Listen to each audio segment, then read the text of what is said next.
was Monday. This is Monday, December 7. Actually, why is that not showing? Hold on 1 second here. Why did that not show? Interesting. Looks like it's not showing up on my microphone.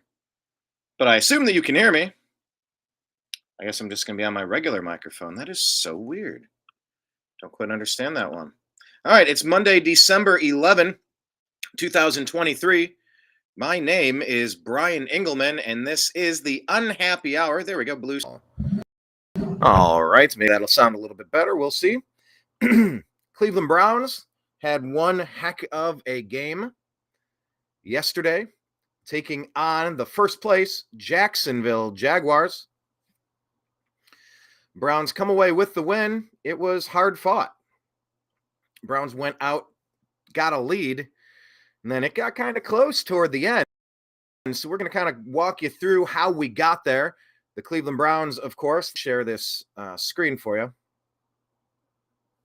Slow going on here. All right, we'll get this going. All right, so the Browns win 31-27. Jacksonville Jaguars were in first place. Cleveland Browns defeat them. They're 6-1 at home. You know, how awesome is that for all of the Browns fans who have been attending games for a long time? And how many losses have the Browns fans had to endure over that same amount of time? I mean, it's been pretty rough, pretty difficult. If we're honest, it's been pretty bad. It's really nice to see the Browns delivering to their people. Really rough since 1999, as you know. Real quick, before we get into the details of the game, I just want to click on the standings. I usually do this second, but I might as well just go ahead and lead with this. If we're going to look at the conference rankings, AFC versus NFC, Cleveland Browns right now have the 5th best record. Just a couple weeks ago, we had the 10th best. And, you know, with each passing week, hi, Nimbus. My cat's meowing maybe at birds out there. You can hear him in the background. With each passing week, you can hear him. He's talking. He sees something. Right, buddy? All right, he's sitting in the sun, enjoying himself. But, I mean, it's a little surprising to see the Buffalo Bills and the Cincinnati Bengals. It's 7-6, all the way down here at 10-11. Then a drop-off at the 5-8 teams. But that's just how important it is. Browns have had a tough 2 weeks, 2 losses in a row, playing the Denver Broncos and the Chargers of Los Angeles. But still, here we are sitting in first place in the wild card, rather. In the wild card. Let me show you the playoff rankings as of right now. Because, yeah, as you see, the Browns are in sole possession, 1 game up on the Steelers and the Colts.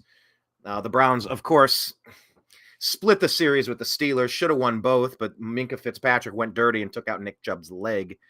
Really awful play. So unnecessary. This whole season could be so different if we had Nick Chubb at running back for the Browns. It's a shame that he doesn't get to be a part of this opportunity to make a deep playoff run.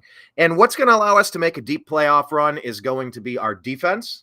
And once again, still missing Denzel Ward, but my goodness, if Martin Emerson Jr. is not stepping up as one of the best defensive backs in all of football.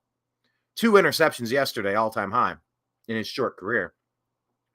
But, you know, the Browns have battled. We've had 4 different starting quarterbacks that have earned wins for us on this season.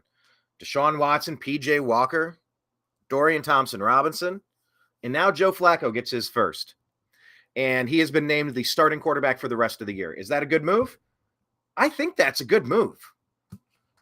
Give me a couple hearts if you're watching live. Go ahead, leave your comments. If you're watching live on Facebook, The Unhappy Hour Sports Show, or on YouTube, The Unhappy Hour Sports Show. If you're catching this broadcast on the New American Media, that is our flagship, of course. But this is the weekly sports show that we do. During football season, we do it the day after the game, which is usually Mondays. unless it's a Thursday night game or a Saturday game or a you know what I'm saying. So let's talk about it, because the teams the Browns are ahead by at least a game now. The Steelers, who we split with. So then the Colts, I was at that game. We beat the Colts. Texans, we're going to get a chance to play the Texans. Then the Broncos and the Bengals and the Bills, they're all sitting there at 7-6. I do not want to be over here, as you can see. If you're watching the screen, if you're watching the podcast, subscribe to our podcast on Spotify, The Unhappy Hour Sports Show. But what I'm showing here is on the right-hand side, it shows all the tiebreakers, and it gives you the reason why they, head-to-head percentage and this and that, and how it works. You don't want to get into that. We're one game up of all of that nonsense. So at 7-6, you got all these teams: Bills, Bengals, Broncos, Texans, Colts, Steelers. Colts are missing their starting quarterback, Anthony Richardson, for the season. Houston Texans, we're going to keep our eye on C.J. Stroud. Love C.J. Stroud, former Buckeye. Having an incredible season, was leading the NFL. I don't know if he still is, going into yesterday's game. He's out he had a pretty bad concussion. Prayers for him. Broncos. Okay, Broncos started off pretty piss poor, and now they're getting their act together. Bengals, they're missing Joe Burrow for the season. Buffalo Bills, they do have Josh Allen.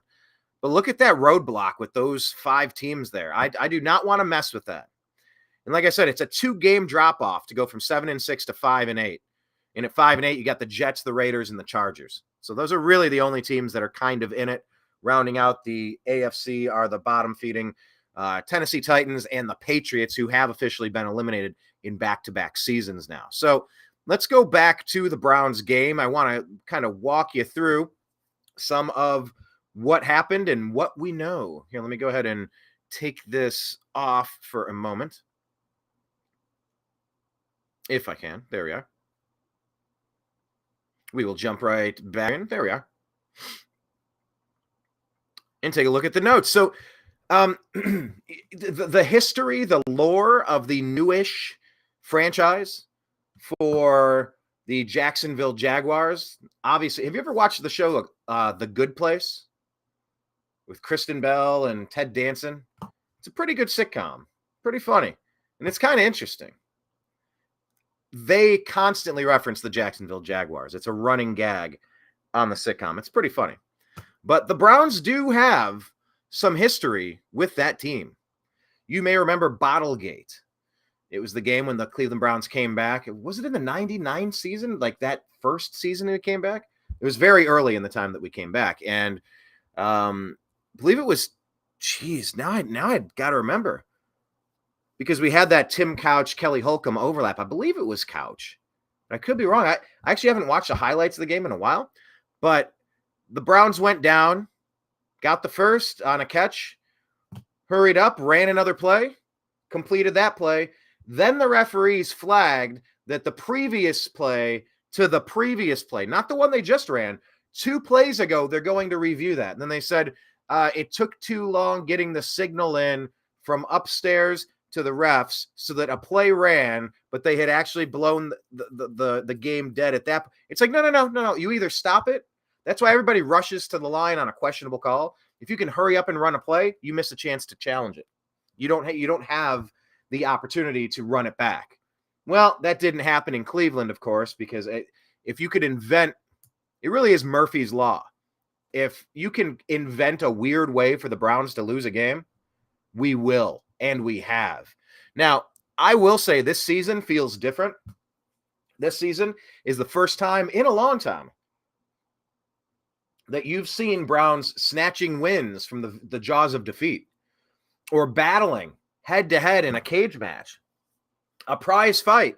And when it comes down to winning time, final round, they just put a few more body blows and a couple more landed punches in to win the game. That's not really traditionally how the Cleveland Browns have fared, especially now. Look, in the 40s, in the 60s, the Browns were an awesome team. Otto Graham took us to 10 straight championships, winning 7. That was back before they technically called it the Super Bowl, but they're NFL championships nonetheless. And the Browns, having a storied franchise, and all of those, those back-to-back AFC championship games with Bernie Kosar in the 80s. When you think of the Browns, you tend to think of them as a snake-bitten franchise. But that hasn't always been the case. And it seems like we've found a way to turn things around. It kind of started when we went 0-16. Sashi Brown, the general manager, emptied the cabinets, traded players for picks, bottomed out, and then we relaunched and rebuilt and came back. And then Baker Mayfield came back, I think won 7 games the next year as a rookie. Then, of course, took us to the playoffs in the COVID year.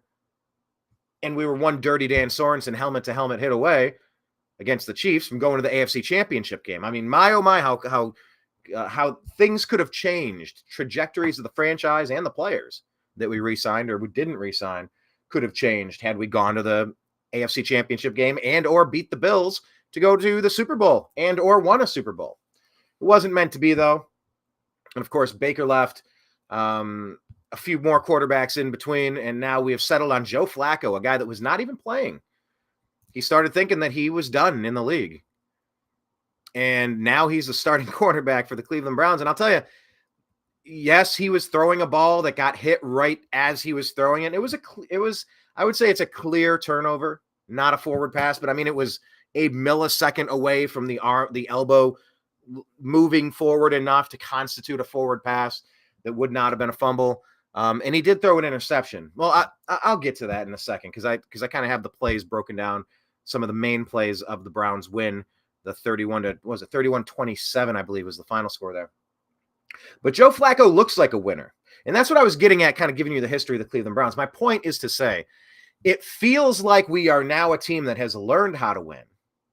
Because for several years with Baker, it was like we were trying, and let's face it, a lot of those losses, we had one playoff run, and look, the Browns retired Ben Roethlisberger in Heinz Field, closed Heinz Field down. It's a new stadium now, or it's named something different. Retired Ben Roethlisberger and really did do enough to beat the Chiefs. But it was our defense that let us down, and it was the special teams that let us down. So you can say what you will about the new general manager, Andrew Berry of the Cleveland Browns. But what you cannot say is that you cannot say that he hasn't addressed. That's a lot of, is that double negative or a triple negative? You have to agree that Andrew Berry, with the hiring of Jim Schwartz as defensive coordinator for the Browns, has made a huge difference. And the releasing Cade York, he was a high draft pick, 5th or 4th round, 5th round, 4th round, 5th round, out of LSU, and it didn't work out. And he's bounced around a few teams. It's not really working for him. But he was great in college at LSU, but it wasn't working for him here. We went out and traded to get Dustin Cleveland Hopkins Airport. Dustin Hopkins, I believe he's now the Browns season leader in field goals made. He's the Browns season leader in field goals made of 50 yards or more. And so the Browns have addressed some of the most critical deficiencies on the roster. You can say what you will about Andrew Berry and should we have kept Baker Mayfield? My answer is yes. I don't need to rehash it. I did that for 2 years. It annoyed plenty of you. But I still feel how I feel. But did we need to go spend $250 million fully guaranteed to get Deshaun Watson, a guy who was kind of got himself into some situations, and he sat out for an entire season? I don't know. I kind of like my players who want to play as opposed to players that sit out the entire season. And we had to trade a lot of first-round picks and other draft capital for the pleasure of getting him. When kind of what I said all along, we can win with what we have. You just need some competent quarterback play. Like I said, we've had 4 quarterbacks win games, and that's because we have a strong special teams. We have a very elite, capable defense. And look, Myles Garrett is still banged up. He got 1 sack yesterday. I'll get to that in a moment. But we're still missing Denzel Ward. Yes, we're kind of always missing Denzel Ward because he's kind of always injured. Made of glass, they say. But when Denzel's in there and when Myles has a functional shoulder, I mean, we're a 3-and-out machine. But, feast or famine. Sometimes what you gain by going 3 and out, you get off the field and you can't give up any points, and that's obviously a win. But also, you lose field position and you set your offense up in worse positions. What we did yesterday was we had the takeaway game. The Browns this season have been struggling with their turnovers, their giveaways. And instead, we went out and took the ball. I'll get to all of those plays, but we had several key takeaways by the defense. So maybe not as many 3 and outs, but we took the ball from the Jaguars. So anyway, that's the history of the Browns Jaguars with Bottlegate. And really, check out The Good Place. It's pretty funny. And the concept is interesting too, about heaven, and it's interesting. Check it out. So as I mentioned, Trevor Lawrence was battling his high ankle sprain. Miles was battling a shoulder injury. He did played more than last week, and he was kind of non-existent last week. Past couple weeks, really, since the injury. And Denzel Ward was still out. So Jerome Ford, our running back, got the action moving with a pretty nice run on that first drive. Flacco and the guys got the ball, and Ford had a nice run. Shortly after that, Cedric Tillman. Remember, he's our 3rd-round draft pick out of Tennessee. He's getting more repetitions now. Number one, because you have a quarterback that kind of knows how to distribute the ball. He moves it around. You can fall into a trap when you kind of overthrow it to your superstars. But when you don't know your superstars, you just kind of make the smart football play. And really, that was one of the Cleveland Browns' biggest problems when they had Jarvis Landry and Odell Beckham. I think there was a pressure to get Odell the ball more instead of running the crisp routes, being where you're supposed to be. I mean, Baker won a Heisman. He's got a zip on it. I said about him, it's like he knows where the play, he can anticipate where to be as long as they're in the right spots, which I don't think Odell was all the time. I think he liked to freelance it out there, which threw Baker off, which meant he didn't know where he was going. So he then overfed him in the beginning, then underfed him and wouldn't pay attention to him halfway through. So it really wasn't a great mix. But that was because they spent so much time together. They were in Texas together trying to learn the routes and like develop a chemistry, but they kind of overdid it. Cleveland Browns, I mean, how many people caught passes yesterday? I think we had 9 the week before from Joe Flacco, and then this week, Njoku, Cooper, Moore, Bell, Ford, Tillman, Hunt, Akins. So we got to 8. And that's more than the other team had. 2 more than the other team had. So anyway, let's get into how it played out with Cedric Tillman. I like watching him play. I think he's going to be good, and he's getting more catches because, as you know, a few weeks ago, the Cleveland Browns traded away Donovan Peoples-Jones to the Lions because we weren't going to extend his contract. We wanted to get some draft capital back. We wanted to free up some room for Tillman to see what he's capable of. But Ford running early set up that play action to Tillman. Nice catch. And then he really did get popped in a helmet to helmet. I'm glad he didn't get concussed on that play. For a first down. Flacco then swung it over to the left, leading to a really great bobbling swing pass completion screenplay to Ford. Oh, I got a bit of the hiccups. That's fun. By the way, my understanding is Ford ended the game and ended the day with a real bad hand contusion. We're going to have to keep an eye on his health as we move forward. But there was a really nice play then by Joe Flacco on that first series. Really nice play fake. Everybody bit. Nobody was left in the secondary for the Jaguars. And it sets up a wide open David Njoku touchdown. Fantastic. Now, fantastic for everybody but me. I was playing the lowest ranked team in my dynasty football league.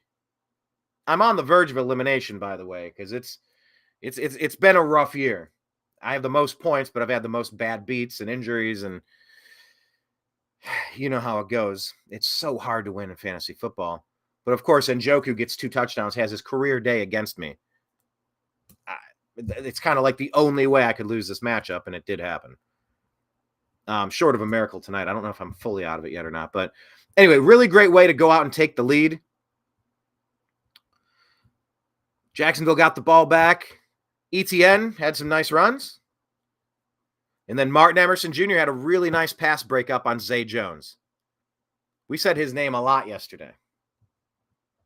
Browns got the ball back, still up 7-0. Really nice back shoulder catch to Amari Cooper, ending the first quarter. Then Flacco threw it again in a really nice catch to Elijah Moore in double coverage. Then Flacco hits Njoku for a catch and run for his second touchdown of the day. 30-yard play. So the Browns are up 14-0. I think Trevor Lawrence battling that high ankle sprain.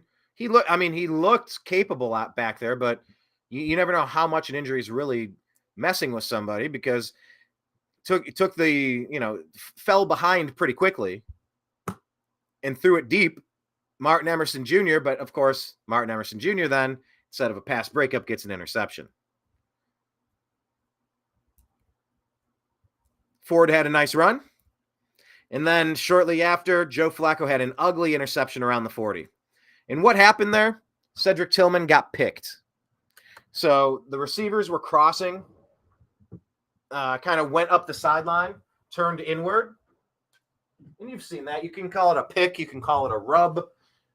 It's like a screenplay in basketball. You kind of body them up so that they can't go, and you free someone up on the backside. Well, it looked like, I believe it was Tillman. He kind of ran and hit a brick wall. And when he hit the wall, he was supposed to be where the ball was thrown, but he wasn't there, and it led to an easy interception by the Jacksonville Jaguars. Could that have been an a pass interference call? Absolutely. Should it have been? I think so. Convince me otherwise if you think that was a perfectly legit play. I think it was just a little, it seemed obvious. But it was a bad interception, but just on further review, you understand why Flacco threw it right to the other team, because the receiver got blocked, bodied. So anyway, Trevor Lawrence goes down to the Browns' 32-yard line and had a really nice jailbreak sack.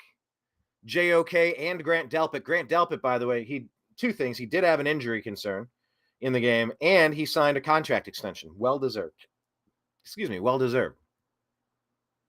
But that jailbreak sack by Grant Delpit with the JOK assist on third down stopped the drive.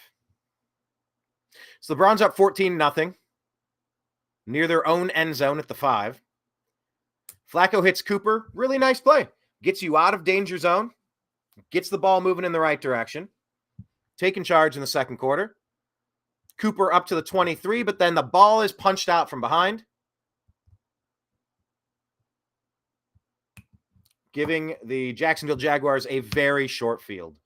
Turnovers have been probably the worst giveaways or turnovers, however you want to frame them, have probably been the worst component to the Browns this season. So the Browns are up 14-0.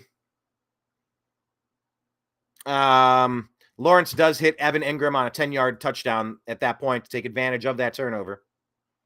Browns up 14-7. And, of course, watching the game, Flacco did have a couple of airmails, a couple of bad passes, and a couple of underthrows and behind-you throws that were just kind of head-scratchers.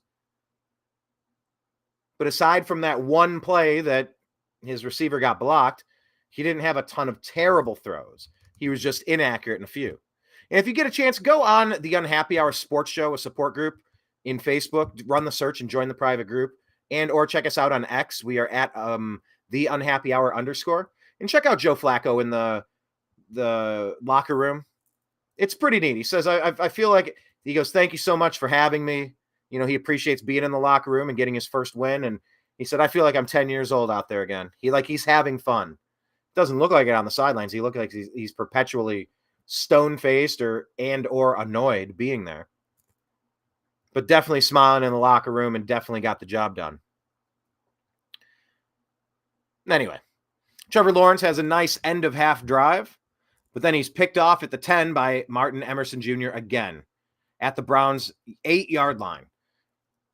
So once again, Browns defense comes through with a big play, taking points off the board. At least 3 points, you would assume. Or more, 3 to 7 points. Flacco gets the ball back, eludes a strong pass rush, nicely getting into Njoku. Twice in this next drive, but can't convert. Jags take over. Narrowly avoid a Newsome interception. That could have been another interception.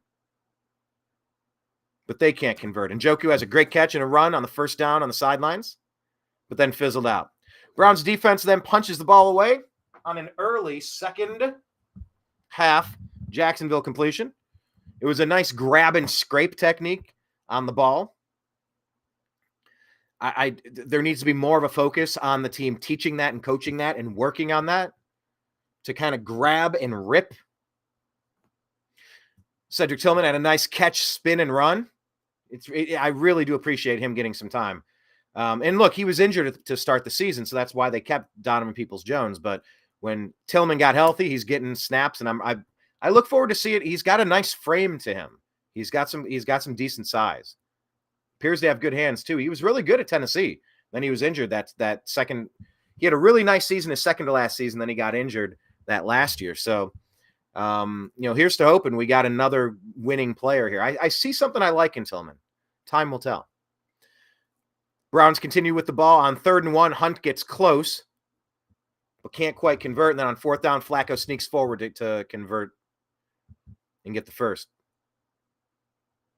Still driving. Kareem Hunt takes the Wildcat with Harrison flanking him in the backfield. And on 3rd and 3 from the 4, he pushes his way in for another Browns touchdown. Browns are up now 21-7.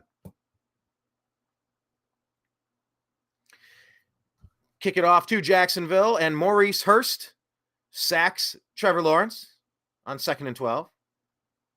They have to give the ball back, punt it. So Flacco gets smashed on 2nd and 10 at the Browns 33 on a blitz off his right side, untouched. He was in the act of throwing it, but it was a clear fumble turnover. So then Lawrence on short field again.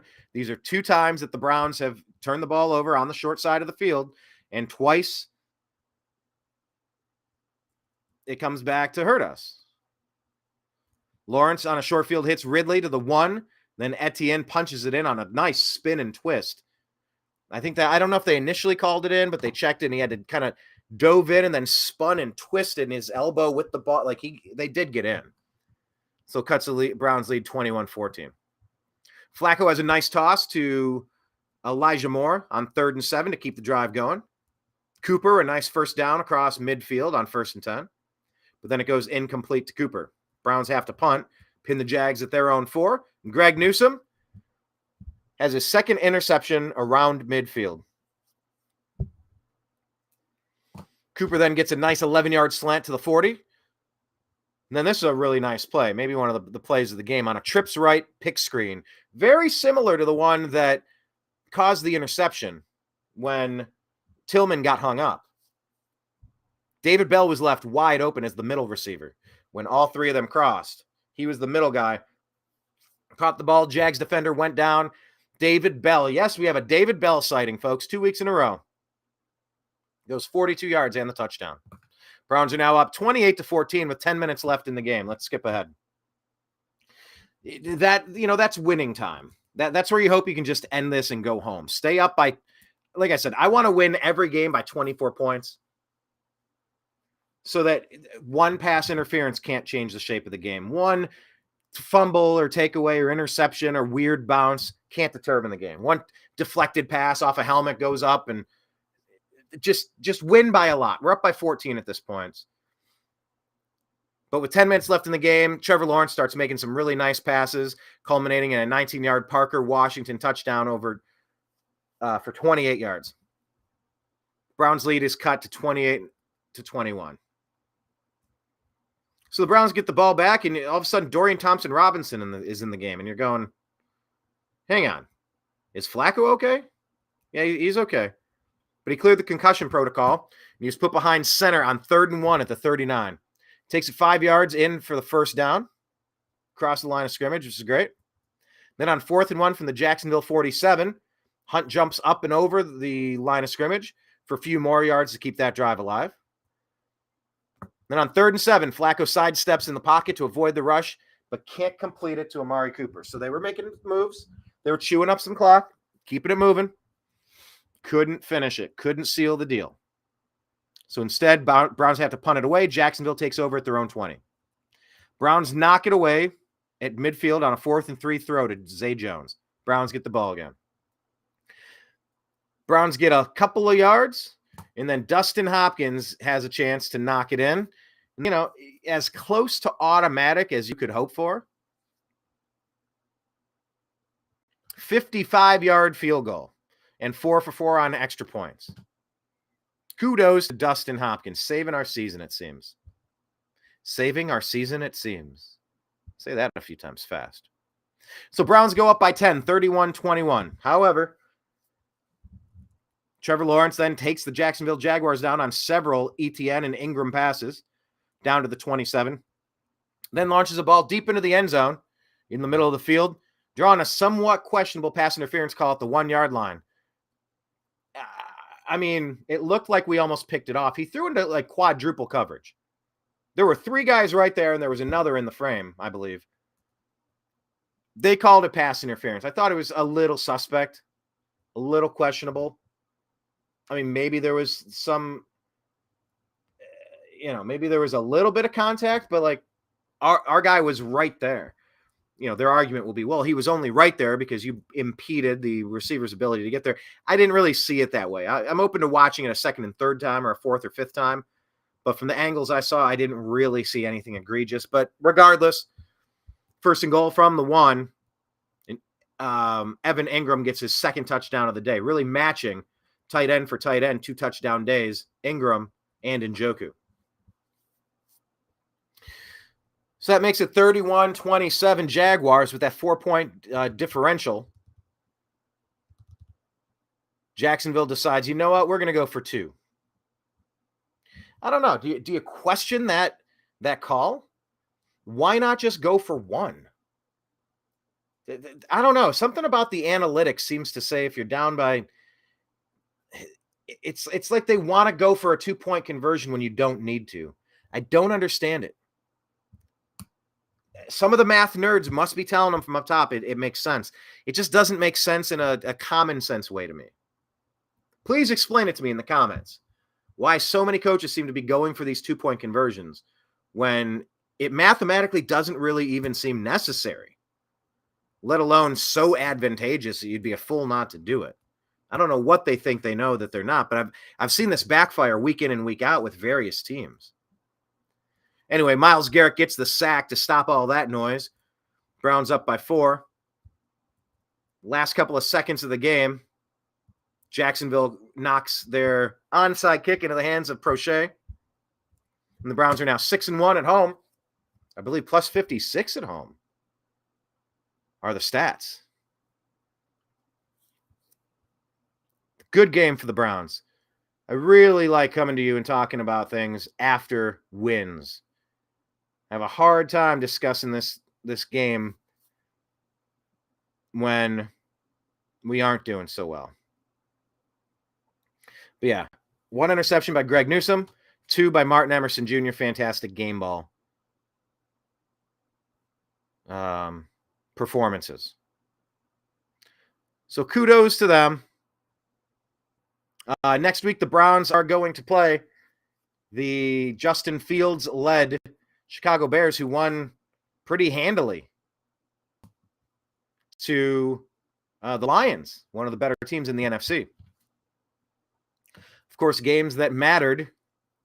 Pittsburgh lost to New England. That was fantastic for us. Tampa Bay, look at that. Baker Mayfield, first place down there. Yeah, they're only 6-7, but hey, he took him on a late game run to hit his, I believe it's a rookie tight end in the corner of the end zone to take the lead, and they held on 29-25. Tampa's in first place. Yeah, Indianapolis got smoked by 20. That Jake Browning is legit. That team is not going away. The Joe Burrow-less Bengals creeping up in the rearview mirror. And that helped us because Indianapolis was sitting there tied with our record. Now they're a game back. And it also helped that the New York Jets somehow beat Houston. Now, obviously, Tank Dell's injured, and now C.J. Stroud is injured, but they won 30-6. This was a game that was a killer, pretty tough. Baltimore was up on the Los Angeles Rams. I'm sorry, the Rams were up. Came down to overtime, and then a long interception return won it. That would have been really nice to have the AFC North leading Baltimore Ravens drop one yesterday. It just wasn't meant to be. As I said here, Chicago wins by 15, 28-13 over the Lions. New Orleans beats the lowly Carolina Panthers. Speaking of lowly, Minnesota scores 3 points, and that's all they needed to beat Las Vegas Raiders, which, once again, they're another team in the rearview mirror. You don't want them to get hot at the wrong time and overtake you in the wild card, but once again, we're up by 1. If we take care of business, we'll be fine, but, winning out could be difficult, so you want a little bit of separation there. San Francisco, looking fantastic again, wins 28-16 over Seattle. This is a game that helped as well. I mean, sort of. If you were going to say 14 weeks into the season, the Cleveland Browns would have the same record as the Kansas City Chiefs, would you take that? I bet you would. If I said you were going to have Nick Chubb injured, Denzel Ward injured, Myles Garrett's shoulder dinged up, and you'd be on your 4th quarterback and you'd still have the same record as the Chiefs, would you believe that when the season started? Well, that's where we are right now. So Buffalo knocked out the Chiefs 20-17, and there is nothing finer than watching Patrick Mahomes whining. He looks like Darlene from Roseanne, back when it was a watchable show. Oh, yeah, I guess they had to change the name to the Connors. I don't watch that. I'm not watching it without Roseanne. Thank you very much. Unfortunately, Denver continued their winning ways, winning 24-7 over the Chargers. And then, look, Dallas put a whooping on the Philadelphia Eagles, 33-13, winning by 20. So those are your updates in the NFL yesterday. As I mentioned, the Browns are looking to play the Chicago Bears at home this week. Crucial games. Kevin Stefanski and Joe Flacco pretty much kind of echoed it. And by the way, how similar do these two people look to each other? It's a little eerie, right? It's a little eerie how similar they look. They look like brothers or cousins. They look very similar. But both of them, Joe Flacco, an MVP, a Super Bowl MVP winning quarterback, by the way. He said from here on out, this is going to be the playoffs for us. And if we want to play meaningful games in December, this is what it looks like. And that's what we have to do. He said, I didn't play perfect, but we got it done. And we fought through and we gave it what we had, and it was enough to get the win. And that's what counts. And if you want to play meaningful football in December, January, and February to the Super Bowl and the championship, this is what it looks like, and this is what it's going to feel like the rest of the season. So I'm big kudos. I really liked some of the play calls from Kevin Stefanski. Obviously, play calling is weird. It's like, oh, he called such a good game. He called such a bad game. It's like, if they execute if they execute, any play looks good. And if they fail to execute, a play will always look bad. Oh, well, it was brilliant. Was it? It was terrible. Was it? Or did they just not execute it? So I think sometimes we put a little too much blame on the coaching, and we vice versa. Too much credit when they're winning and too much fault when they're losing. But, got to give some credit. They're playing a strong game. Obviously, they're not rushing the ball as much as they did when they had Nick Chubb. They become more of a pass-first team. That is the opposite of what we used to be. But just keep winning, baby. Got way too close at the end, but we got the win. I'd rather have a deep sigh of relief with a victory than whatever feeling that would be had we not been able to pull out the W. So congratulations to the Browns sitting atop that wild card position in the AFC. I don't know if we're going to be able to catch Baltimore, but we just got to win out. We control our destiny, and that's a great spot to be sitting here week and a half into December. So I'm going to sign out for now. Leave your comments, sign up in all the places. Go do a thumbs up, like the show, subscribe on Spotify, The Unhappy Hour Sports Show. Go on X. We are at The Unhappy Hour _. On Instagram, we are The Unhappy Hour Sports Show. Facebook, The Unhappy Hour Sports Show, a support group. Follow us on all the spots. We're also on Telegram, The Unhappy Hour Sports Show. So I'm going to go for now. But yeah, Victory Monday. Oh, you know what I haven't seen? I haven't seen that Victory Monday thing where, what movie is that? Was it The Big Short? Where they kind of walk in and then they listen to the radio and it's like a clip from the Browns game and Louis C.K. is on the couch and he's kissing his wounds, and they do that every time the Browns win. I haven't seen that. I'd play it for you if I had it, but I haven't found it yet. But yeah, we share memes and great content all week long, all day long on Facebook in the private group, The Unhappy Hour Sports Show, and in the other places we are. So follow us, please. Go Browns. So many more sports stories to talk about, but for today, we're just going to focus on this one. So until next time, I appreciate you. I love you, and we'll talk to you.